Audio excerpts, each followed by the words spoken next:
Leitura do artigo: não seriam o STF, governadores e prefeitos os culpados pelos 100.000 mortos. Escrito pela equipe Direita Realista e publicado no dia 13 de agosto de 2020. Este artigo é um curto exercício mental que busca entender quem são os verdadeiros culpados pelos 100.000 mortos, número comemorado pela grande mídia e burocratas estatais nos últimos dias. Quem sabe não foram o STF, governadores e prefeitos os verdadeiros responsáveis. Afinal, o que de fato foi feito diante deste quadro é obra deles. Naturalmente, estes personagens querem insistentemente responsabilizar Bolsonaro, mas ele não apenas foi impedido de tomar qualquer providência, como também fizeram, e ainda fazem, diametralmente o oposto do que ele queria no enfrentamento da peste chinesa. Para o leitor com o mínimo de bom senso e contato com a informação livre e descentralizada da internet, a resposta é óbvia: isso tudo não passa de oportunismo por parte de esquerdistas e certos tipos de parasitas que querem fazer proselitismo contra Bolsonaro ou aparecer. Mas o fato é que nem precisa lembrar muito que o presidente da República foi reduzido a uma mera posição de espectador passivo pelo próprio STF, que deu o protagonismo da crise a prefeitos e governadores, mesmo agora eles convenientemente esquecendo que isso nunca aconteceu, no famoso fingir de égua ou dar o migué. Ou seja, mesmo ignorando isso, a conclusão continua a mesma, se compararmos quais eram as propostas do Bolsonaro e do governo federal com o que foi de fato implementado, imposto à força, por tiranetes locais, sejam eles prefeitos, governadores, juízes ou algum outro inútil do MP. No início do ano, mesmo sem confirmar coronavírus no Brasil, o governo federal tentou decretar estado de emergência. O que foi feito? Carnaval, baderna, prefeitos e governadores fechando ruas para as pessoas ficarem se agarrando e mijando nas portas das casas dos outros, e umas nas outras. Vale notar que um estudo da Fiocruz acabou mostrando que o vírus chinês já circulava no país antes do carnaval. Quando ficou claro que o Brasil seria atingido pela pandemia, Bolsonaro queria serenidade. O que foi feito? Deram palanque, e continuam dando até hoje, para as ex-lulas, especialmente esses que falaram em milhões de pessoas mortas até agosto.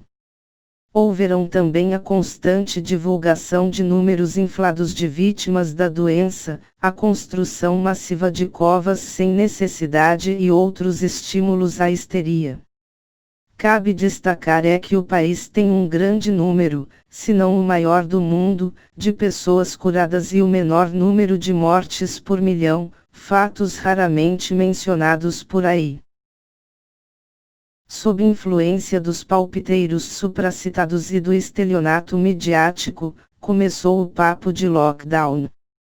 Preocupado com a saúde econômica do Brasil, o que envolve a capacidade das pessoas de produzirem, venderem e comprarem alimentos, algo que um ser humano morre quando fica muito tempo sem. Caso você não saiba, Bolsonaro se opôs à quarentena total, tentando inclusive lançar um decreto, ou medida provisória, que permitiria que certas atividades proibidas pelos lunáticos pudessem ser encaradas como essenciais, para que as pessoas não percam suas poupanças e tenham como se sustentar no médio/longo prazo. O que foi feito? Derrubaram o decreto, desconsideraram completamente a noção de lockdown vertical, quebraram inúmeros empreendimentos, soldaram portas de lojas, prenderam e espancaram pessoas pacíficas.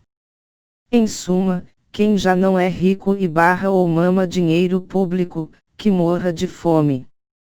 Outra coisa feita em larga escala está sendo prolongar indefinidamente os efeitos da crise e do pânico gerado para que os gestores possam meter a mão sem dor de cabeça no erário, como estamos vendo no Rio, SP e em BH, com a tal história da prefeitura da capital mineira lavar dinheiro em loja de calcinha.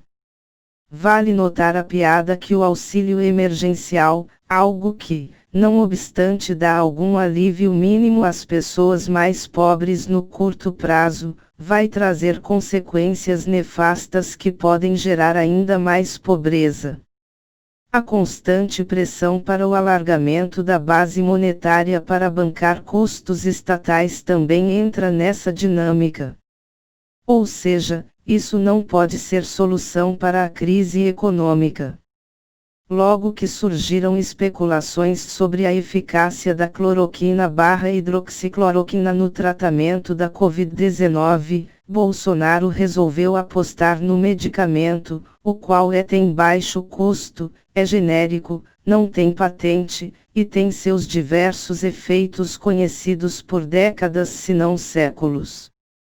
O que foi feito? Demonização ostensiva e irracional da substância, inclusive com estudos criminosos conduzidos por antibolsonaristas que levaram pessoas inocentes à morte. Lembrando que existem sim vários estudos que sugerem que a hidroxicloroquina é positiva neste quadro, além de inúmeras observações empíricas e conhecimento a priorístico a respeito de como o medicamento funciona, em conjunto com zinco e azitromicina. Mas, mesmo que ainda não se tenha algo 100% conclusivo a esse respeito, muito menos tem-se sobre o papel do lockdown, até porque isto foi proposto/imposto com base em uma modelagem totalmente errada, como explica o Dr. Zimmermann neste vídeo. Enfim, através do comércio com a Índia, Bolsonaro possibilitou que as Forças Armadas fabricassem comprimidos de cloroquina, o que é, novamente, um remédio barato e genérico bastante conhecido. O que foi feito? Governadores e prefeitos boicotando e proibindo a substância em áreas onde arrogam poder. Outros parasitas estatais querendo proibir a cloroquina/hidroxicloroquina no país todo, seja em prol de vacinas caras e de eficácia altamente duvidosa ou só para prolongar a crise mesmo. Quando as notícias sobre estudos conduzidos com a cloroquina indicavam que o remédio seria eficaz contra a doença durante os seus primeiros estágios, o presidente se mostrou favorável a um protocolo que atendesse a este quadro. O que foi feito? Dipirona em casa ou respirador que não funciona em hospitais superfaturados, com a possível administração da substância quando o paciente já estava nas últimas, podendo este ficar sequelado mesmo se o tratamento nessas condições fosse bem sucedido. Acho que deu para elencar algumas das contradições facilmente observáveis, e por isso querem censurar a internet, mas esse é outro assunto, que mostram que, mesmo ignorando que o STF retirou os poderes do presidente de agir no enfrentamento da peste chinesa, o que foi/está sendo feito é exatamente o contrário do que ele queria. Ou seja, a culpa dos 100.000 mortos necessariamente, por mera dedução lógica, tem vários donos que insistem em pô-la articuladamente no mesmo bode expiatório.